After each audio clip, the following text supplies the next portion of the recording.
Good morning, students. Beta, we are continuing our second chapter of class 9th, People as a Resource. Now we will understand the next topic, that is quality of population. So look in your books. The quality of population depend upon the literacy rate, health of a person indicated by the life expectancy, and skill formation acquired by the people of the country. So earlier we have discussed that many countries feel that the increasing population is a liability or a burden on the country.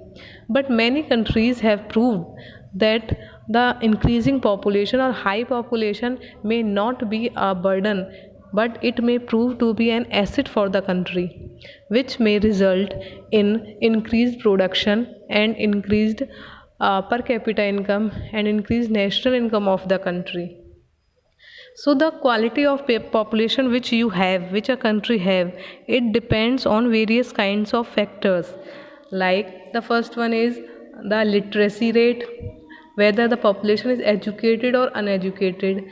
Health of a person, whether a person is good health, whether a person have a good health or he is suffering from many diseases.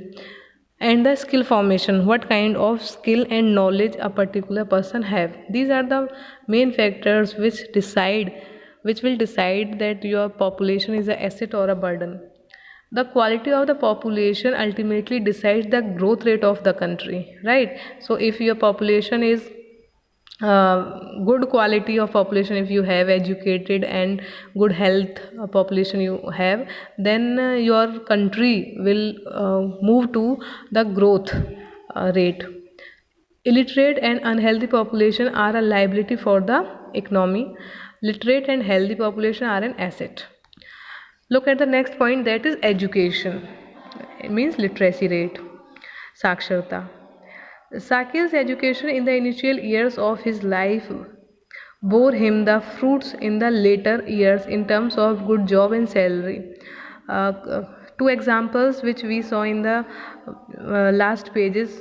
One was of Sakil. He was educated.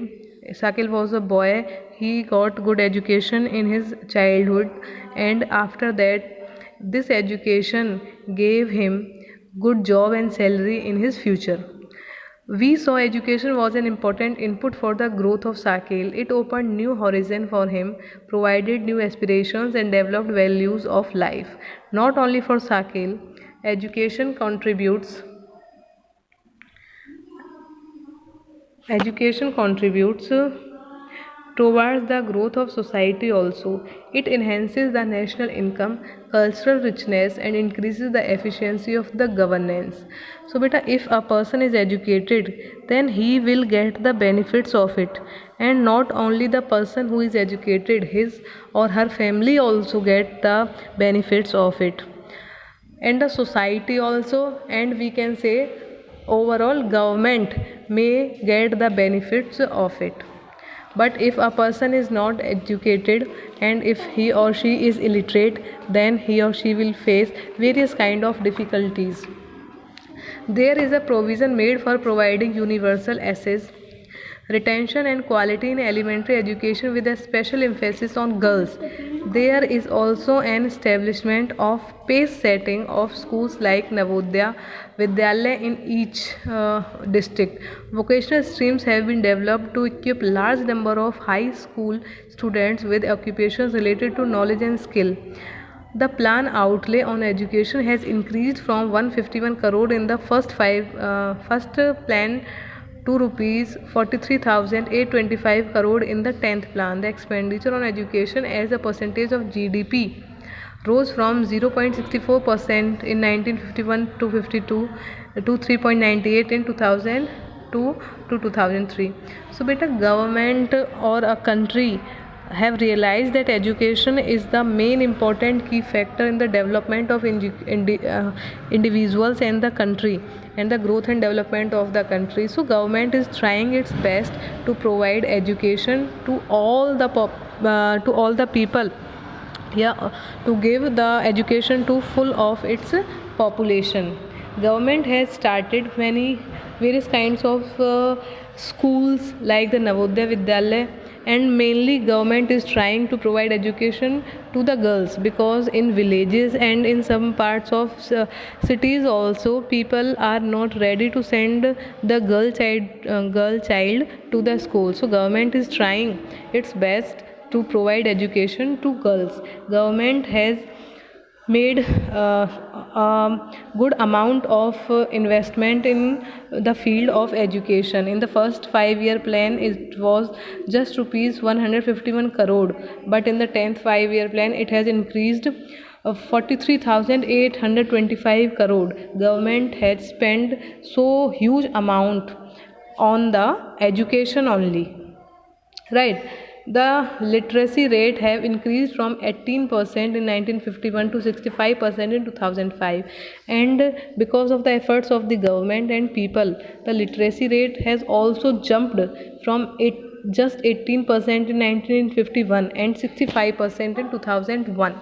There is a so much increase in the literacy rate of people. Literacy is not only a right, it is also needed if the citizens are to perform their duties and enjoy their rights properly. So beta, we say that literacy is just not only a right. Okay, education is a right, we all know, but not only a right, education is also required. That if you want that you want to lead a good and reputed life, and if you want to complete your duties and enjoy your all the rights, then it is compulsory that you have to be educated, because education realizes you your importance. Education realizes you that what are your rights. Education makes you know that what are your duties, and education helps you to become a good citizen overall.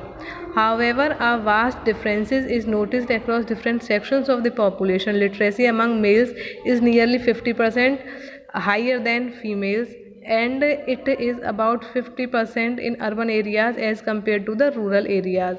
Literacy rates vary from 96% in some districts of Kerala to below 30% in some parts of Madhya Pradesh. The primary school system has expanded to over 5 lakh villages in India. Unfortunately, this huge expansion of schools has been diluted by the poor quality of schooling and high dropout rates. Sarv Shiksha Abhiyan is a significant step towards providing elementary education to all children in the age group of 6 to 14 years by 2010. So beta, government is trying on its level, but then also there are so many differences in the literacy rates in different regions. In some states literacy rate is too much high like in Kerala, but in some states the literacy rate is too low like Madhya Pradesh, Bihar and Uttar Pradesh. Government has also started Sarv Shiksha Abhiyan, so that every child between the age group of 6 to 14 must go to school. It is a time bound initiative of central government in partnership with the states, the local government and the community for achieving the goals of the universalization of elementary education. Government is trying to universalize the goal of elementary education. Government wants that every student must get elementary education so that he can lead a good and prosperous life in future. Along with it, government bridge course and back to school camps have been initiated to increase the enrollment in elementary education. Midday meal scheme has been implemented to encourage attendance and retention of the children and improve their nutrition status. These policies could add to the literate population of India. So these are the various steps which have been taken by the government, and this is a very important question also, that you may ask and write down the steps that what is the government, what steps the government is taking to increase the education level and literacy rate in a country. So government has opened various kind of schools. This we have discussed. Government has started Sarv Shiksha Abhiyan. Government is trying to universalize the elementary education, and along with this government is also trying to open back to school camps. Back to school camps are the policy like if a person has left his education earlier due to any reason, then he or she may continue his education now. Other than that, midday meal scheme has also implemented.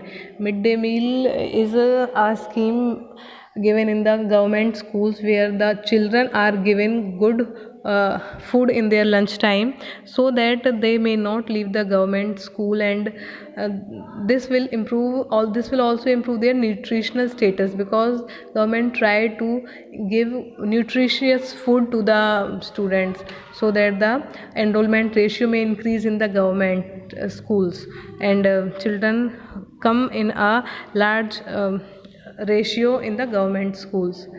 The 10th plan endeavored to increase the enrollment in the higher education of the 18 to 23 years age group from the present 6 to 9% by the end of the plan period. The strategy focuses on the increasing access, quality, adoption of the state specific curriculum modification, vocationalization and networking on the use of the information technology. The plan also focuses on the distant education, convergence of formal, non-formal, distant and IT education institutions. So these are the various other plans which the government is making, so that the people get the vocational education also, so that their will increase, and they will help in the growth rate of the country.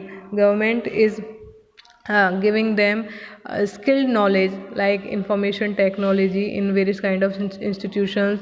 Government is providing distant education to the people if they are not able to get education. So they will get distant education. They need not to go regularly. They may go to the schools or colleges within 1 week, 1 day, or within 1 month, 1 day, one time only. So this is the distant education. Over the past 50 years, there has been a significant growth in the number of the university and institutions of higher learning in specialized areas. You may see you may see this example in your around nearby areas. You may see that the number of schools have been increased so much, number of colleges has been increased so much, number of various kind of institutions have been set up. So these are the main reason for their setting up, is that the education rate may increase. Let us read the table to see the increase in the number of colleges, universities, enrollment of students, and recruitment of teachers since 51 to 1999. So this is the table, beta. 4 years have been given to you, and the increase you may see there that in 1950 to 51, number of college were just only 750, but till 1999 the number of colleges have been increased to 11,089. In the same way, you can see the number of universities also, and you may see a high change in the number of students also. In 1950 to 51, only 2,63,000 students were going to school, but till 1998 to 1999, the number of students has also increased. There is a huge jump, 74,17,000 in this year. The number of teachers has also increased, because if the students are increasing, then it is an obvious fact that the teachers will be required in a huge amount. So the teachers have been appointed in huge amount. Teachers were there only 24,000 in 50 to 51, but till 99 the number of teachers has increased to 3,42,000. So this is the education part which we read just now. Try to read it again.